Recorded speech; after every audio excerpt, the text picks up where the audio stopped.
way. This is one of the first times I've ever done this. Okay. Here we go. I'm excited. All right. All right. Okay, so pull this up, and I'll say. You're on the far end there, man. I am. Okay, good. Okay, so good morning. We are here with Dr. Nix in the Level Center at New Orleans Baptist Theological Seminary.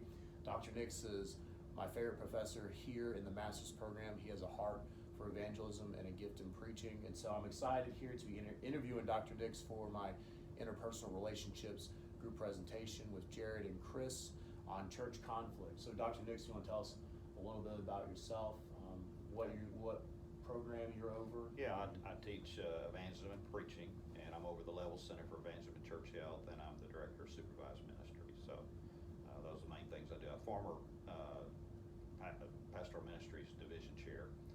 So I've been over working with Pastoral Ministries, and I'm an interim pastor, have been the 16 years I've been here. I'm now in my 13th interim pastorate. So anyway, yeah. That's incredible. And yeah, so man. if you ever get the chance to meet Dr. Nix, please talk to him. He goes out every Thursday and does door-to-door evangelism with some of the students here out in the New Orleans East. Yeah, we have in the past, since COVID, we haven't been doing door-to-door, but we're going on the streets and doing at the bus stops, at Walmart down in there. And we were there yesterday. Got to share the gospel with some people, so yeah.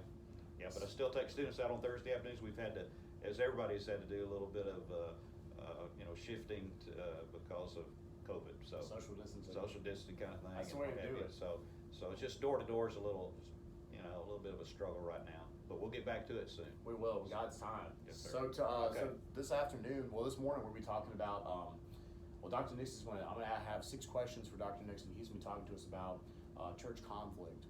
And we're super excited to talk about church conflict because Dr. Nix actually wrote this chapter that we're using in church conflict.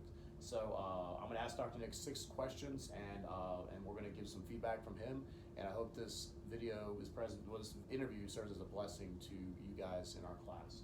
So Dr. Nix, for the first question, what's the reality of church conflict that you've seen in your 47 years of pastoral ministry? Well, you're going to have conflict. It is a reality.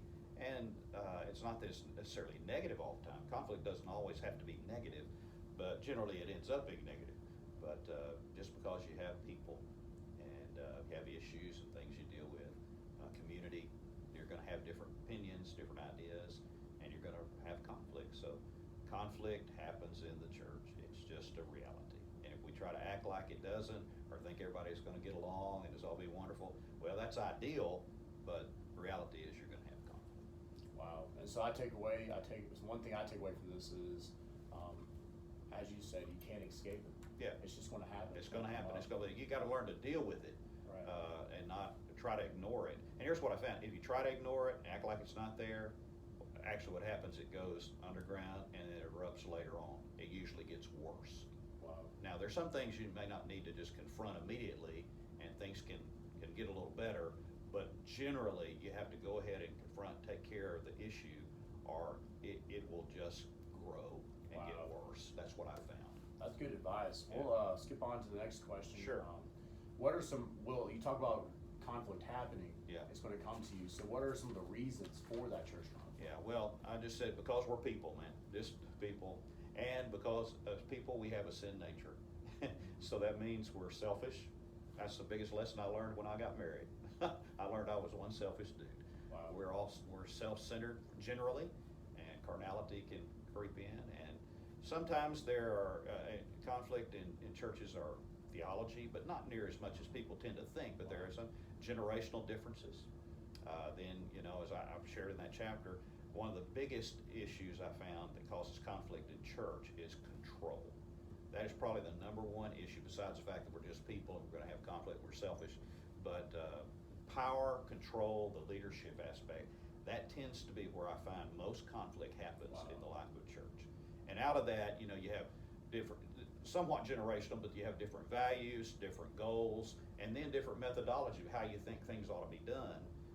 Those can cause conflicts. And then sometimes it's money, how much it's going to cost, right. Can we afford it? And so those are some of the reasons. And anytime you introduce, it's a dirty word in the Baptist church, it starts with a C, change.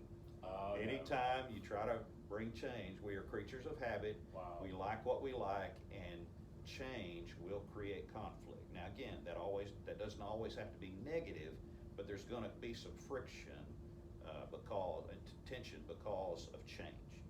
Wow. But here's what I said: all change is not progress, but there is no progress without change. Wow, that's powerful. So That's good. Thanks for sharing that. you're welcome, man. For the last question I'll ask will be the resolution of church conflict, but I think it's appropriate to jump down to biblical examples of church conflict in the New Testament.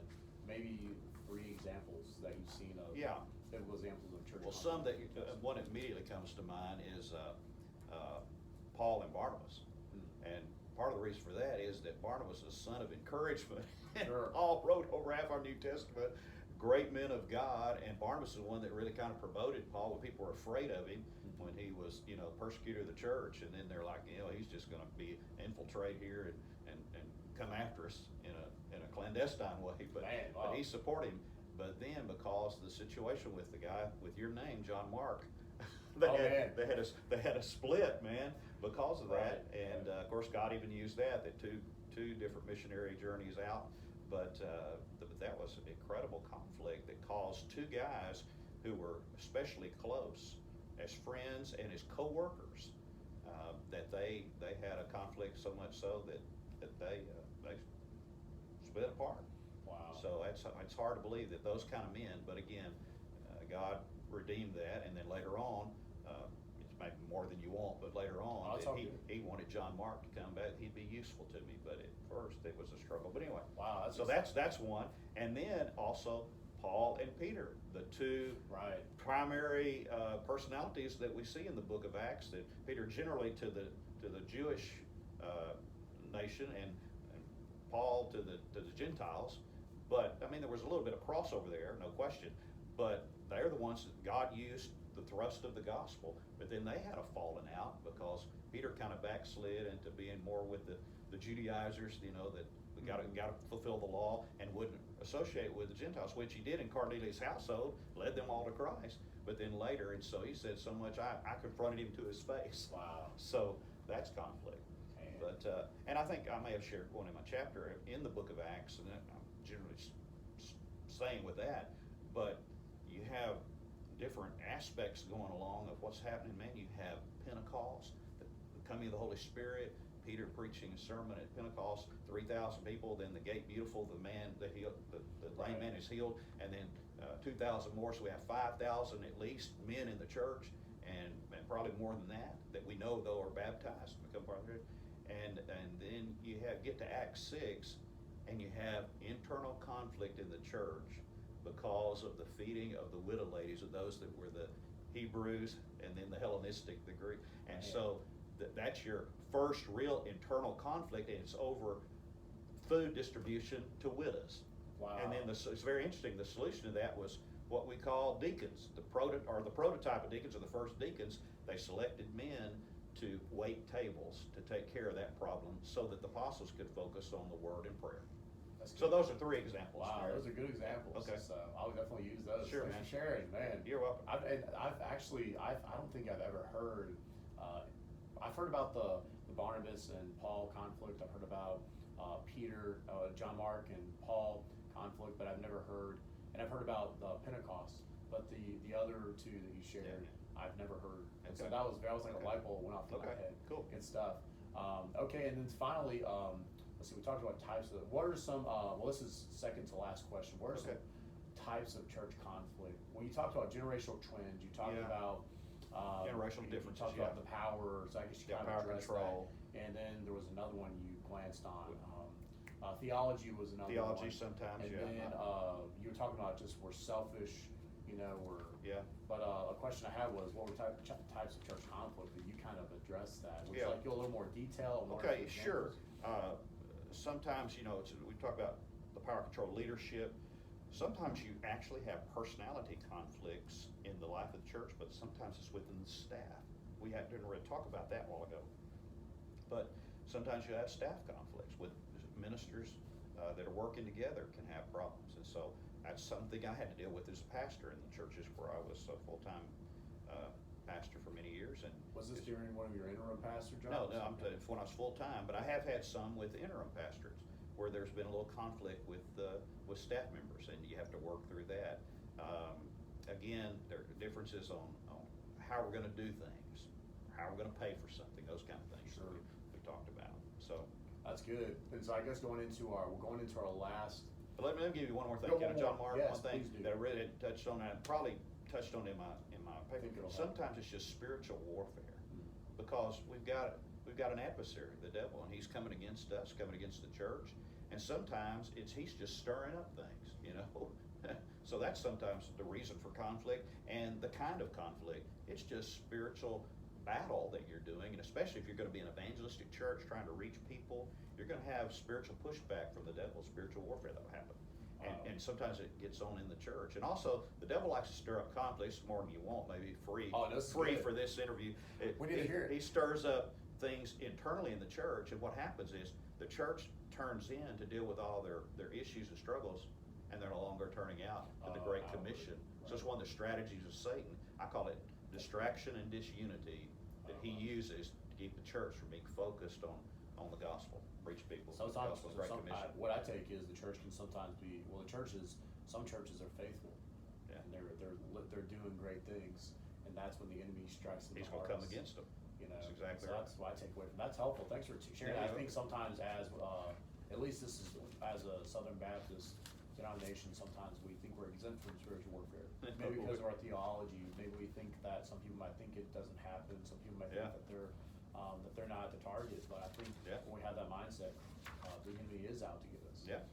So that's good to know, and I would implore any Christian watching this interview to take Dr. Nix's advice and to yield it, because he shared a story one time in Supervised Ministry 1 about this lady who came into the office, and you said, "In Jesus' name, be gone." And she started like yelling at you and going crazy. And Crazy stuff, then yeah. when she finally said it, she got saved. Yeah. You know, so that was the most powerful story I heard Dr. Nix share as a student in his class in the past. Okay. So good stuff.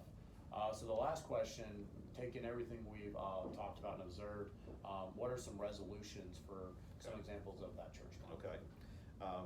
The first thing is when you have conflict with someone in the life of the church, or a staff member, or a staff member with a church member, or two church members, or families, or a family with another family, go to the person. I think biblically we're called to go directly to that person, and not, what happens is people begin to air out their grievances with other groups, and it stirs up more people, and more conflict happens as a result.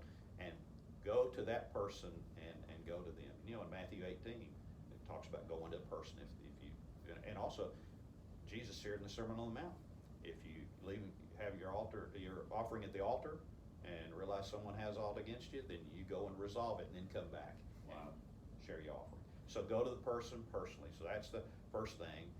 Then the people involved in the conflict ought to examine their hearts to see where they really are spiritually, and try to be patient, loving, and forgiving.